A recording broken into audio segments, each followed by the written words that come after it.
It's been a pretty slow week for news, but a very important trailer dropped today, and that is the Miss Marvel's trailer. I thought we actually wasn't going to get this until closer to Guardians of the Galaxy Volume 3 when that came out here in about 3 weeks or so. But they dropped it today, so I thought it would be a good time to just take a look at it and give you guys our thoughts. So let's have a live trailer reaction.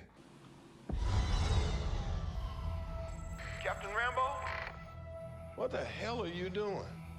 Entering the jump point perimeter. I'm gonna get you some readings, Fury. Hello? Monica. Hello?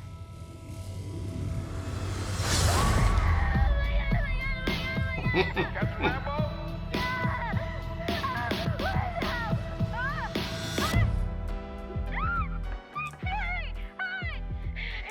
Is this an Avengers test? So I don't know how she fixed the spacesuit, but okay.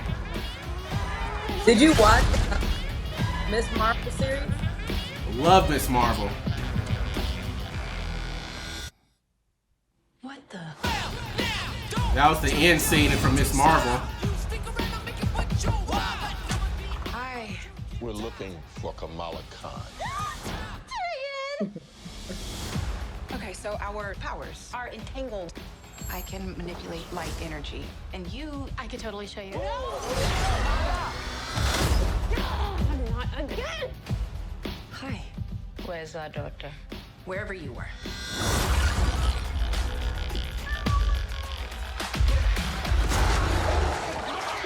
You know, I forgot about that cat from Captain Marvel. I don't see how you.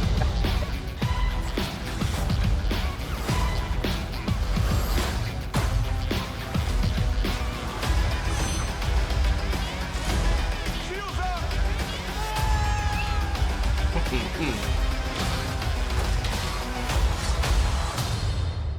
We're a team. Oh, no. We're not a team. We're not a team.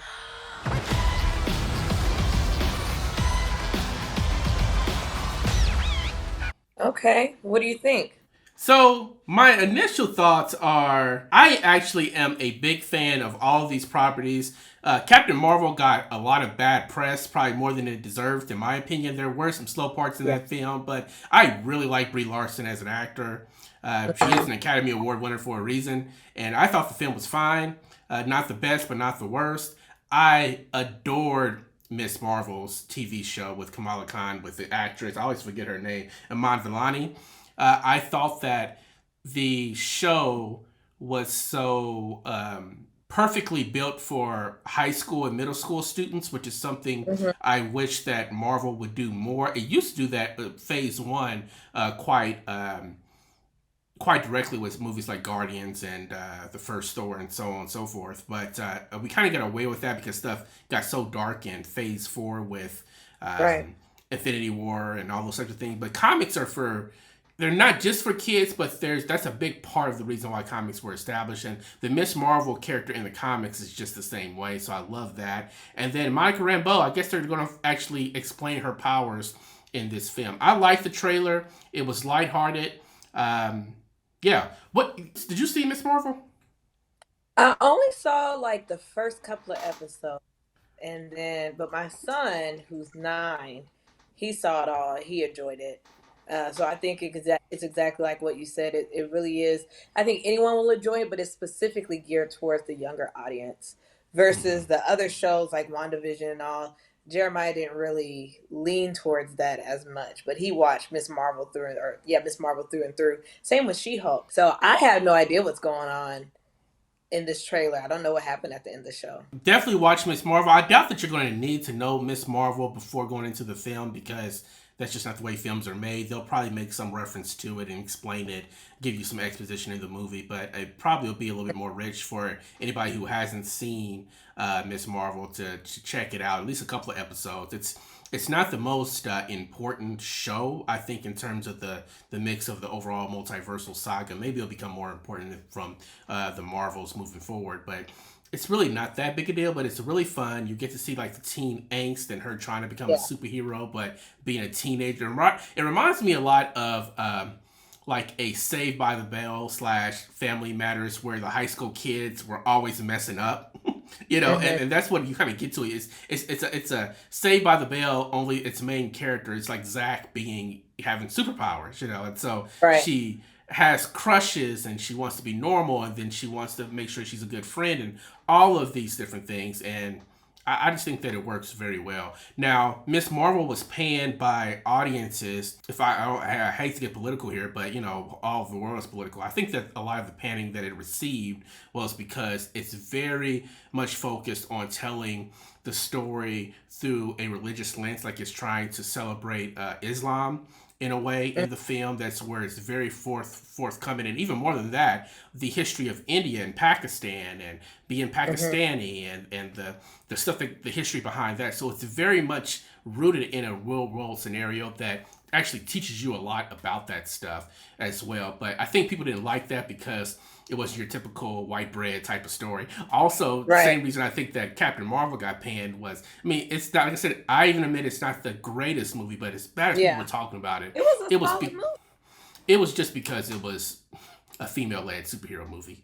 That's really, you had the incel bros really kind of review bombing it. But we get three Marvel movies a year. Normally, there's a very serious film within those three. Like, for example, last year, we got Black Panther Wakanda Forever, a very serious film, compared to Multiverse of Madness and Thor Love and Thunder. I feel like Ant-Man the Wasp Quantumania was sort of that, but not. This is obviously not taking a serious tone. Maybe the next trailer will uproot that, I don't know, but it makes me think that this Guardians of the Galaxy Volume 3 is going to be very different from the other Guardians films in terms of the stakes, in terms of the tone with it. We kind of get some of that with the trailers already, that this is the end of the era, and they're getting ready to send off, in my opinion, the best property that they've had in the film world anyway. So that's interesting. Yeah. It makes me...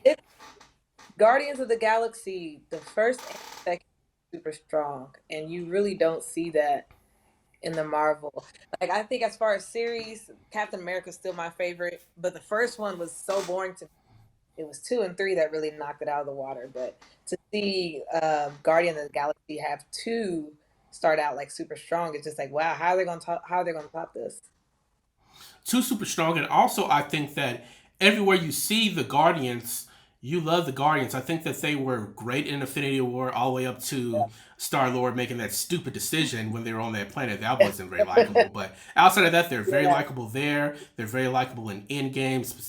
Rocket Raccoon with that group trying to basically time travel to save the world. That was great. I think that they were great in all of the What If cartoons. Anytime that they show up, even their holiday special is great. Like, there's no real weak points in that team, which is a shame that it's starting to end. I'm assuming we might still see some of those characters moving forward. We know that Star-Lord's going to be gone in terms of Chris Pratt. He's gone. We know that obviously James...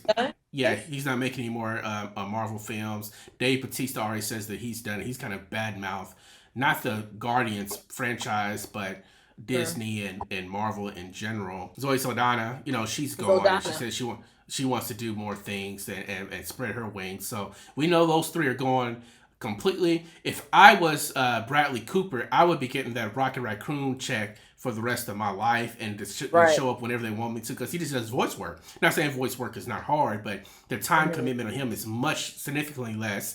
And then also the guy that voices Groot, Vin Diesel. Vin Diesel, all he says is, "I am Groot." Keep getting those checks, man. Keep getting those checks. People love the character. I'm hoping we continue to see those 2. I think that we'll see other members of the Guardians as well. But in terms of the team, it's definitely a done deal. So I think that that's going to be kind of a more somber movie of Marvel. Yeah, the trailer for the Marvels looks great. It looks great. It's a movie that I'm very excited about. I'm hoping that it's going to be something that people enjoy.